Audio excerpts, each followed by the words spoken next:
Hello students, welcome back to debit credit classes with Sarita. आज की class में हम एक नई सीरीज स्टार्ट कर रहे हैं। जो भी स्टूडेंट्स कमिंग नेट एग्जाम देना चाहते हैं तो ये सीरीज आपके लिए काफ़ी इंपॉर्टेंट है, क्योंकि हम डेली 20 क्वेश्चंस की क्लास करेंगे और ये क्वेश्चंस आपके एग्जाम के लिए इम्पॉर्टेंट रहेंगे। अगर आप चैनल पर नए हैं तो आप चैनल को अभी सब्सक्राइब कर लें ताकि सभी लेटेस्ट वीडियोज़ के अपडेट आपको मिलते रहें। आज की क्लास में हम प्रीवियस ईयर क्वेश्चंस की प्रैक्टिस करेंगे। तो चलिए स्टार्ट करते हैं क्वेश्चन नंबर 1 से। विच of the following is a non operating expenses? इनमें से कौन सा ऐसा नॉन ऑपरेटिंग एक्सपेंस है? सबसे पहले मैं समझा दूं आपको कि ऑपरेटिंग एक्सपेंसेस क्या होते हैं। ऑपरेटिंग एक्सपेंसेस वो होते हैं जो बिजनेस के मेन और कोर एक्टिविटी से रिलेटेड होते हैं, and non operating expenses business की मेन एक्टिविटी से बाहर के होते हैं, जैसे फाइनेंस या इन्वेस्टिंग से रिलेटेड जो भी एक्सपेंसेस हैं वो नॉन ऑपरेटिंग है, फाइनेंस और इन्वेस्टिंग। इस क्वेश्चन में इंटरेस्ट ऑन लोन ये एक फाइनेंस से रिलेटेड एक्सपेंस है, तो non operating expenses interest on loan हो जाएगा। बाकी salary of managing directors, depreciation and advertisement expenses, ये एक्सपेंसेस ऐसे हैं जो आपके प्रोडक्ट से रिलेटेड हैं, आपके प्रोडक्शन से रिलेटेड हैं। तो बाकी सभी एक्सपेंसेस आपके ऑपरेटिंग एक्सपेंसेस हैं, लेकिन this one is non operating expense. Next है window dressing is prohibited due to. जो विंडो ड्रेसिंग है वो प्रतिबंधित क्यों होता है, मीन्स गलत है क्यों? विंडो ड्रेसिंग क्यों नहीं करना चाहिए? क्योंकि according to convention of disclosure, जो कन्वेंशन ऑफ डिस्क्लोजर है इसके अकॉर्डिंग कंपनी को अपनी सभी इंपॉर्टेंट फाइनेंशियल इंफॉर्मेशंस को हॉनेस्टी से पूरी तरह दिखाना चाहिए। राइट आंसर है option number B, convention of disclosure. Next है make sufficient provisions for future losses but do not anticipate future profits. This statement is in accordance to the concept of, means future में होने वाले सभी expected जो losses हैं उनको तो हम पहले ही उनका प्रोविज़न बना लेते हैं, लेकिन फ्यूचर की जो इनकम्स हैं उनको डिस्क्लोज नहीं करते या उनको कहीं भी अकाउंट्स में नहीं मेंशन करते। ऐसा क्यों होता है? Because of conservatism. Option number C. जो कंजर्वेटिज्म है ये कहता है कि जो भी आने वाले जो फ्यूचर के लॉसेस हैं उनके हम प्रोविजंस पहले से बना लें, लेकिन जो एक्सपेक्टेड फ्यूचर प्रॉफिट्स हैं उनको तभी दिखाएंगे जब एक्चुअल में वो रियलाइज हो जाएंगे। तो ऑप्शन नंबर सी इसका करेक्ट आंसर है। नेक्स्ट है question number 4, which of the following statement is correct? इनमें से कौन सा स्टेटमेंट सही है? फर्स्ट देखते हैं, analysis and interpretation of financial statement is the function of accounting. क्या ये अकाउंटिंग का फंक्शन है, एनालिसिस करना और इंटरप्रिटेशन करना? यस, ये बिल्कुल फंक्शन है अकाउंटिंग का। नेक्स्ट है profit and loss account is prepared for ascertaining financial position of a firm. क्या प्रॉफिट एंड लॉस इसलिए बनाए जाते हैं कि वो फाइनेंशियल पोजीशन दिखाते हैं? वो नहीं, ये गलत है, क्योंकि प्रॉफिट एंड लॉस जो उसका मेन पर्पज़ है प्रॉफिट एंड लॉस अकाउंट बनाने का, वो है नेट प्रॉफिट या नेट लॉस को डिटरमाइन करना। ठीक है, तो ये गलत रहेगा। Goodwill is a wasting assets. तो जो गुडविल है, तो गुडविल एक non wasting assets, intangible assets है। वेस्टिंग असेट्स में आता है प्लांट, मशीनरी, बिल्डिंग, जो टाइम के साथ में डेप्रिशिएट होते हैं। तो ये भी ऑप्शन रॉन्ग है। नेक्स्ट है balance sheet is prepared for ascertaining financial position of a firm. क्या बैलेंस शीट किसी फर्म की फाइनेंशियल पोजीशन को दिखाने के लिए बनाया जाता है? यस, ये बिल्कुल सही है, क्योंकि जो बैलेंस शीट बनाते हैं वो किसी फर्म की फाइनेंशियल पोजीशन को शो करती है। तो ए और डी ये दोनों सही हैं, तो हमारा आंसर है सी। व्हाट डज अ हाई पे आउट रेशियो इंडिकेट्स? हाई पे आउट रेशियो है वो क्या इंडिकेट करता है? तो सबसे पहले ये देखो कि जो पे आउट रेशियो है वो करता क्या है, उसका क्या काम होता है, पे आउट रेशियो क्या बताता है। कंपनी अपनी जो प्रॉफिट है उनको ज़्यादा परसेंटेज में अपने शेयर होल्डर्स को जो डिविडेंड के रूप में दे रही है, और प्रॉफिट का थोड़ा सा भी परसेंट अपने पास रखती है, बहुत थोड़ा परसेंट अपने पास रखती है, बाकी सारे प्रॉफिट्स को वो डिस्ट्रीब्यूट कर देती है। तो उसको बोलते हैं हाई पे आउट रेशियो, ज़्यादा से ज़्यादा डिस्ट्रीब्यूशन कर रही है अपने प्रॉफिट्स का। तो इसमें आंसर रहेगा आपका B, the management is not plotting back NF profit, कि जो मैनेजमेंट है वो अपने पास प्रॉफिट को नहीं रख रहा। प्लॉटिंग बैक मतलब कि अपने पास नहीं रख रहा, बल्कि सारे लगभग प्रॉफिट को वो डिस्ट्रीब्यूट कर रहा है शेयर होल्डर्स में। Next, match the items of list 1 with the items of list 2 and select the correct answer using the code given below. तो आपको लिस्ट 1 से लिस्ट 2 को मैच करना है। तो फर्स्ट दे रखा है लीवरेज रेशियो। लीवरेज रेशियो क्या बताता है? लीवरेज रेशियो कंपनी की डेट इक्विटी के प्रपोर्शन बताता है। मीन्स कंपनी में कितना डेट है और कितनी इक्विटी है। तो ये रिलेटेड है debt equity, relation between debt और इक्विटी को बताता है। नेक्स्ट है लिक्विडिटी रेशियो।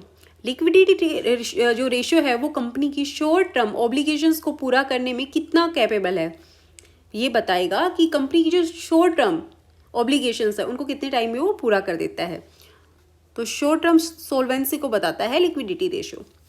नेक्स्ट है टर्नओवर रेशियो। टर्नओवर रेशियो ये रेशियो शो करता है कि एसेट्स या इन्वेंट्री कितनी एफिशिएंसी से मैनेज हो रही है, मतलब कंपनी उसको कितने एफिशिएंसी से मैनेज कर पा रही है, ये टर्नओवर रेशियो बताता है। नेक्स्ट आपका प्रॉफिटेबिलिटी रेशियो। प्रॉफिटेबिलिटी रेशियो बताता है कि कंपनी की जो अर्निंग जनरेट करने की जो कैपेसिटी है, मींस कंपनी कितना प्रॉफिट कमा रही है, ये आपका बताएगा प्रॉफिटेबिलिटी रेशियो अर्निंग। तो इसका आंसर हो जाएगा डी। नेक्स्ट है ratio analysis is one of the tool employed to know the financial health of a concern. क्या रेशियो एनालिसिस ऐसा टूल है जो कंपनी की फाइनेंशियल हेल्थ बताता है? तो यस, ये ट्रू है स्टेटमेंट, क्योंकि रेशियो एनालिसिस बिल्कुल कंपनी की फाइनेंशियल स्टेटमेंट की हेल्थ बताता है कि आपकी जो फाइनेंशियल स्टेटमेंट है वो कैसे हैं, कितना आपको प्रॉफिट है, कितना लॉस है, कैसा टर्नओवर रेशियो है, लिक्विडिटी रेशियो, सोल्वेंसी रेशियो, सब रेशियो एनालिसिस के थ्रू से पता लगता है। तो ये बिल्कुल सही है।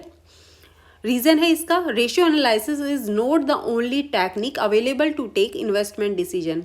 ये भी बिल्कुल सही है, क्योंकि रेशियो एनालिसिस केवल एक यही तरीका नहीं है कि जो इन्वेस्टमेंट डिसीजन को देख सके कि ये एक टेक्निक केवल यही नहीं है, इसके अलावा और भी बहुत सारी टेक्निक्स हैं जिनके थ्रू हम इन्वेस्टमेंट डिसीजन ले सके, जो इन्वेस्टमेंट डिसीजन लेने में हेल्प करते हैं। और भी बहुत सारे टूल्स और टेक्निक्स हैं। So both the statements A and R both the true.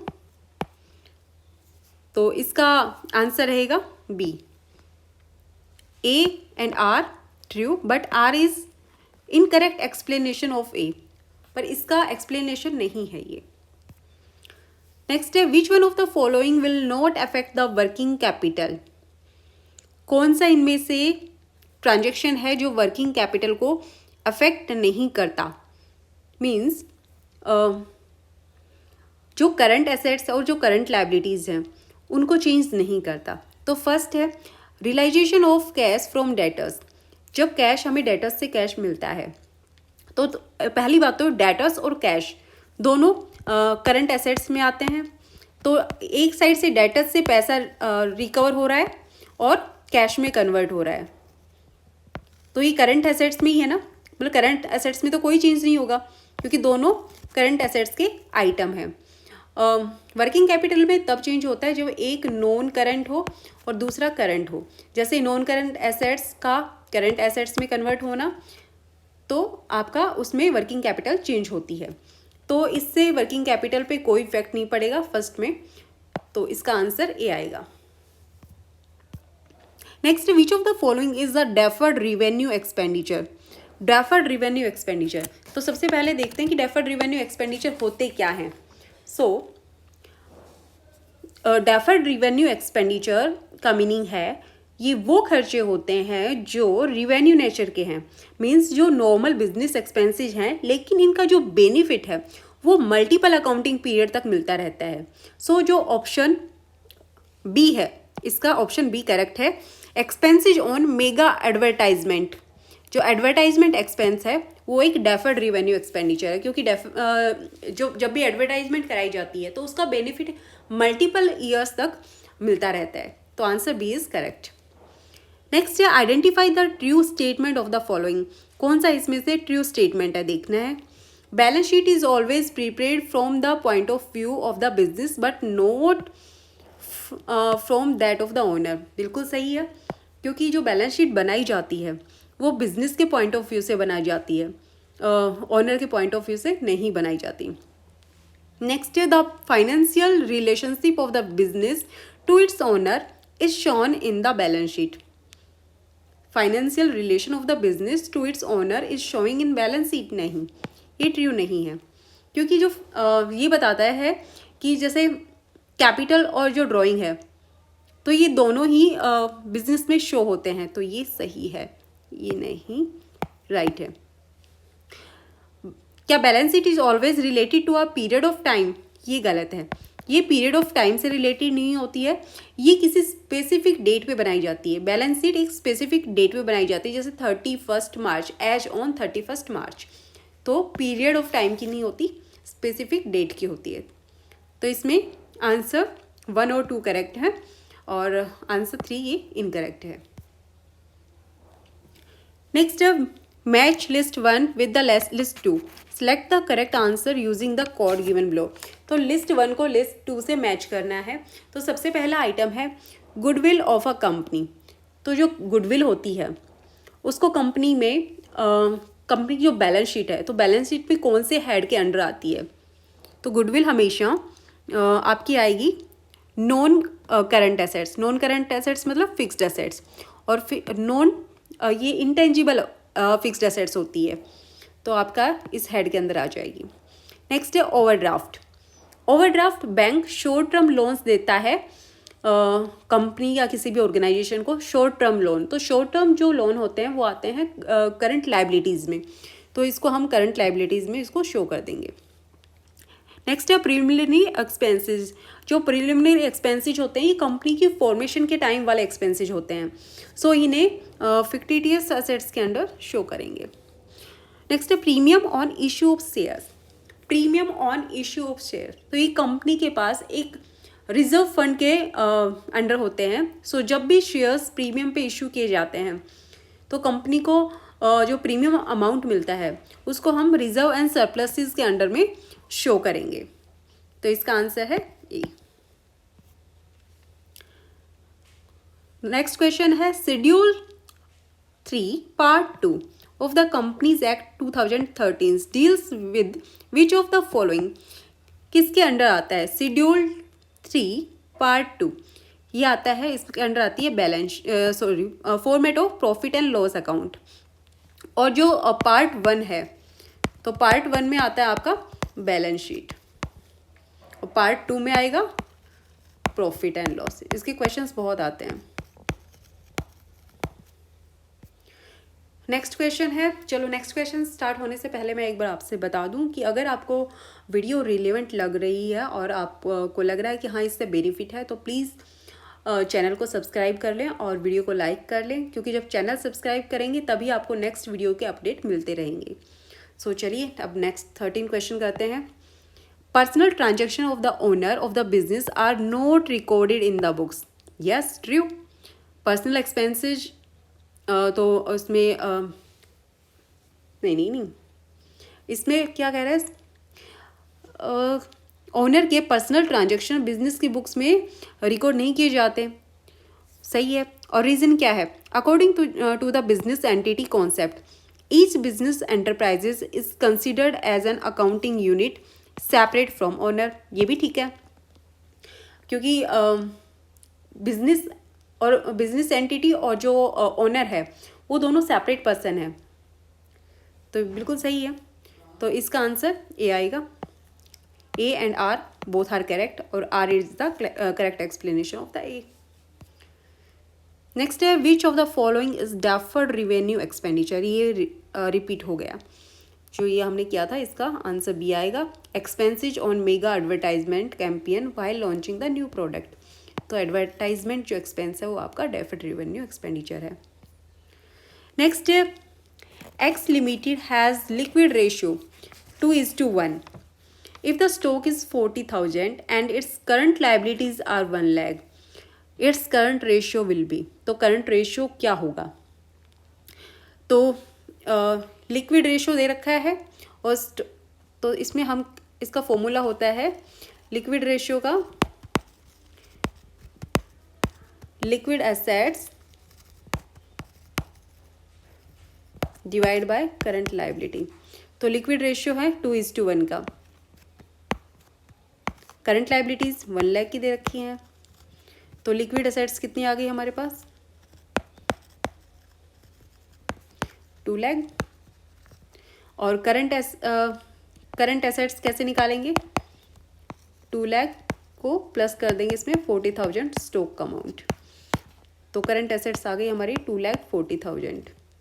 अब ये पूछ रहा है करंट रेशियो का, तो करंट रेशियो का फॉर्मूला क्या है, current assets divided by current liabilities.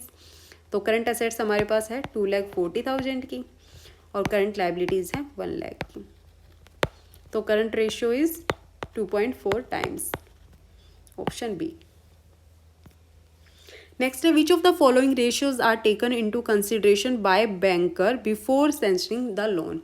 जब लोन इश्यू करता है बैंक तो उससे पहले कौन सा रेशियो कंसीडर करता है, तो ये सारे रेशियो कंसीडर करता है, proprietary, stock turnover, debt security, all the above. तो ऑल द अबाव आंसर इसका आएगा। नेक्स्ट है which match the items of the following. 2 list दे रखी हैं, लिस्ट 1 लिस्ट 2, तो हमें लिस्ट 1 से लिस्ट 2 को मैच करना है। तो लिस्ट 1 में दे रखा है zero base budgeting. Zero base budgeting तो जो बजट बनाते हैं जीरो बेस, वो कंट्रोल करती है एक्सपेंडिचर को, तो ये एक्सपेंडिचर से रिलेटेड होती है, कंट्रोल ऑफ एक्सपेंडिचर। नेक्स्ट है गुडविल और कैपिटल रिजर्व। गुडविल और कैपिटल रिजर्व उस टाइम क्रिएट होते हैं जब 2 बिजनेस आपस में मर्ज होते हैं, या फिर उसको बोलते हैं बिजनेस कॉम्बिनेशन। तो बिजनेस कॉम्बिनेशन के टाइम पे गुडविल और capital reserve as a difference create होते हैं। नेक्स्ट है reduction of capital. Reduction of capital का जब कंपनी अपने शेयर कैपिटल को जब रिड्यूस करती है, मींस इंटरनल जब रिकंस्ट्रक्शन होता है, तो उस टाइम इंटरनल रिकंस्ट्रक्शन से रिलेटेड होता है। नेक्स्ट है basic and diluted. Basic and diluted जो टर्म्स है उनको यूज़ करते हैं हम जो अर्निंग पर शेयर, जो ईपीएस निकालते हैं, ईपीएस को कैलकुलेट करते हैं, तो ये उससे रिलेटेड होती है, तो आंसर आएगा इसका डी। नेक्स्ट करंट रेशियो दे रखा है 2:5 का, लिक्विड रेशियो दे रखा है 1:5 का, एंड वर्किंग कैपिटल 60,000 की। इसने पूछा है कि करंट एसेट्स कितनी होंगी। तो सबसे पहले देखते हैं कि करंट रेशियो क्या होता है। करंट एसेट्स पूछिए, तो करंट रेशियो का क्या फॉर्मूला है, current assets divided by current liabilities. तो इसमें उसने दे रखा है वर्किंग कैपिटल दे रखी 60,000 की, और करंट एसेट्स और करंट लायबिलिटीज़ के बारे में कोई इन्फॉर्मेशन नहीं है, तो हम करंट लायबिलिटीज़ को एक्स मान लेते हैं, ठीक है। और करंट रेशियो क्या कितना है 2:5 का, तो ये मल्टीप्लाई हो जाएगा, करंट एसेट्स कितनी हो जाएंगी 2.5x, ठीक है। अब वर्किंग कैपिटल का फॉर्मूला लगाएंगे। वर्किंग कैपिटल का फॉर्मूला होता है current assets minus current liabilities. तो करंट एसेट्स हमारे पास आ गई 2.5x की, और करंट लायबिलिटीज़ दे रखी हैं, करंट लायबिलिटीज़ को हमने x माना था, तो इसमें से x लेस कर देंगे, तो ये 1.5x आ जाएगा वर्किंग कैपिटल, और वर्किंग कैपिटल दे रखी है 60,000, तो x equals to 60,000 divide by 1.5। इसका आंसर आ जाएगा आपका सी 1 लाख। नेक्स्ट है match of the following, list 1 को लिस्ट 2 से मैच करना है। तो सबसे पहले दे रखा है आपको डेटर्स टर्नओवर रेशियो। तो डेटर्स टर्नओवर रेशियो है, ये एक टर्नओवर से रिलेटेड होता है, टर्नओवर मतलब एक्टिविटी रेशियो। नेक्स्ट है आपका प्रोप्राइटरी रेशियो। प्रोप्राइटरी रेशियो वो सोल्वेंसी से रिलेटेड होता है। ऑपरेटिंग रेशियो, ऑपरेटिंग रेशियो आपका प्रॉफिटेबिलिटी से, ये नीचे चला गया थोड़ा, प्रॉफिटेबिलिटी से, और एसेट टेस्ट रेशियो आपका लिक्विडिटी से रिलेटेड होता है। तो आपका आंसर है इसमें सी। लास्ट है which one of the following combination of the rules stand true while preparing schedule of change in working capital. क्या पूछा क्वेश्चन में कि जो वर्किंग कैपिटल है, मतलब करंट आपकी वर्किंग कैपिटल कब चेंज होगी, चेंज इन वर्किंग कैपिटल। तो वर्किंग कैपिटल कब चेंज होती है?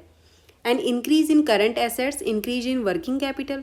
क्या जब करंट एसेट्स को इंक्रीज करते हैं तो वर्किंग कैपिटल इंक्रीज होती है? बिल्कुल इंक्रीज होती है। जब करंट एसेट्स, इसका फॉर्मूला क्या होता है आपका वर्किंग कैपिटल का? Current assets minus current liabilities. अगर वर्किंग कैपिटल बढ़ेगी तो करंट एसेट्स बढ़ेंगे तो वर्किंग कैपिटल भी आपकी इंक्रीज होगी। ठीक है, increase in current assets decrease in working capital, ये फॉल्स है। And increase in current liabilities decrease in working capital, ये कैसे हो सकता है कि आपकी करंट लायबिलिटीज बढ़ रही हैं और वर्किंग कैपिटल आपका डिक्रीज हो रही हैं? बिल्कुल हो सकता है ये। लास्ट है आपका and increase in current liabilities increase in working capital, ये फॉल्स है। तो चलिए आज के लिए इतना ही, अब मिलते हैं नेक्स्ट क्लास में। और अगर जिसने भी अभी तक चैनल को सब्सक्राइब नहीं किया तो पहले चैनल को प्लीज़ सब्सक्राइब कर लें और वीडियो को लाइक करें। Thank you.